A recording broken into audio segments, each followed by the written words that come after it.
केते माउसी माने ठिया होइथान्ते लो ए दत्ता कुटुंबरे धनजी परलो ए मो दुखीर धन मामु परा बाहार करिथान्ता लो छाती फटा कांद बोबाली रे फाटी पड़ुछि सारा परिवेश। सुना झियो आज चिरनिद्रारे सोई पड़िछि। घर सामने बंधु बांधव साही पड़िशा जमा होइछंती।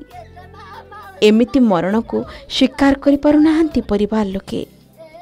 गेल बसरिया झियर मर शरीर निज गाँव रे पहुंचिला परर ए दृश्य।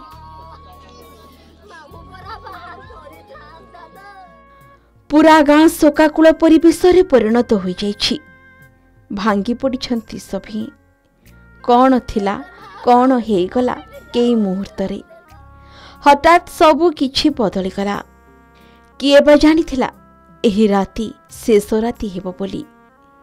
भाई भूणी दुई जण बहु हस खुशी रे सबुदिन खेलकूद करि सारिबा परे पाठ पढ़ी थांती।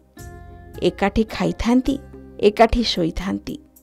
भौणी पंचम श्रेणी रे पाठ पढ़ुवा बेले सान भाई तृतीय श्रेणी रे पढ़ुथिला। राति रे खाई सारी बापा मां सहित घरे शोइथिबा समय रे हठात एक साप उभयंकु कामुड़ी देथिला। तेबे एने जानिबा परे तुरंत उभयंकु उद्धार करा जाई मेडिकल को निया जाइथिला। तेबे सेठारे भौणीर मृत्यु होइथिबा बेले सान भाई मरण सहित संग्राम करुछि। हाँ दर्शक बंधु, एभली अभावनीय घटना देखा मिली खोर्धा जिला बालुगां थाना अंतर्गत सिंगेश्वर ग्राम।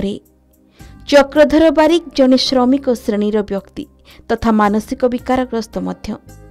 परिवार कहिले निज स्त्री झियो रूपाली और पुओ आयुष। राति खाई सारिबा परे निज घरे शोइथिले पूरा परिवार।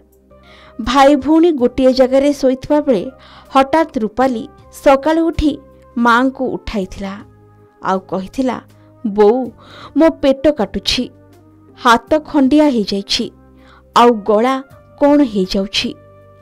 एहा सुनिबा मात्र के मां निज बंधु बांधवों को डाकी तुरंत बालुगां मेडिकल रे भर्ती करथिले। डाक्तर परीक्षा करी जानिबा को पाइथिले जे रूपाली को साप कामुड़ी दैछि। रूपालीर अवस्था अति संकटापन्न थिबारु तुरंत एमकेसीजी मेडिकल को स्थानांतर करा जाइथिला। हेले सेठारे चिकित्साधीन अवस्था रूपाली को मृत घोषणा करथिले डाक्तर। एपटे रूपाली को मेडिकल नेबार किछि समय परे सान भाई आयुषर मध्य समान भावरे देह खराब होइथिला। आयुष को मध्य बालुगां मेडिकल रे भर्ती कला परे ब्रह्मपुर निया जाइथिला। हेले वर्तमान आयुष गुरुतर अवस्था रे आईसीयू रे भर्ती होई मृत्यु सहित संघर्ष करुछि। से काले रात शोईथिबा अवस्था रे तांको साप चोबई थिला और से बालुआ मेडिकल नहीं थिले। बालुआ मेडिकल रेफर होइथिला बरहमपुर चिकित्साधीन अवस्था रे तांकर मृत्युवरण होइथिला। रूपाली बारिक जे कि तांको मो झियारी तांकर मृत्युवरण होइथिला।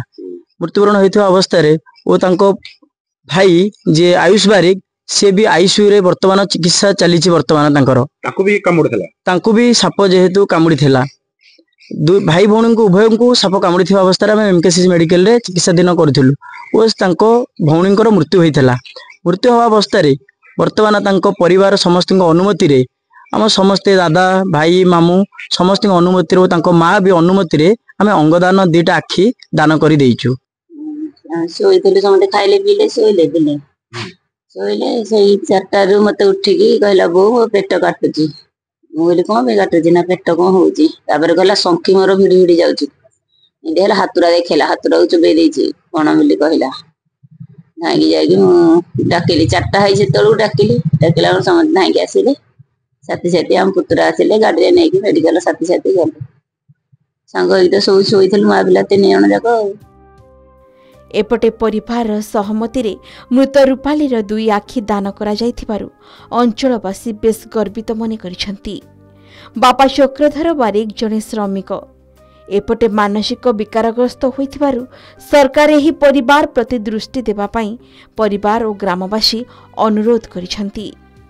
तेबे दर्शक बंधु, साधारणतः आमे समस्ते जानिछंती जे वर्षा ऋतु आसीबा मात्रके साप माने बाहर को बाहरी थांती। एहा सहित एही ऋतु समय रे सारा देश रे अनेक लोक साप कामुड़ा जोगु मृत्युवरण मध्य करिथांती। तेणु एथिप्रति सभिए सतर्क तथा सजग रहिबा निहाती आवश्यक, जेमिति कौनसी असावधानता पाई कहार जीवन न जाऊ।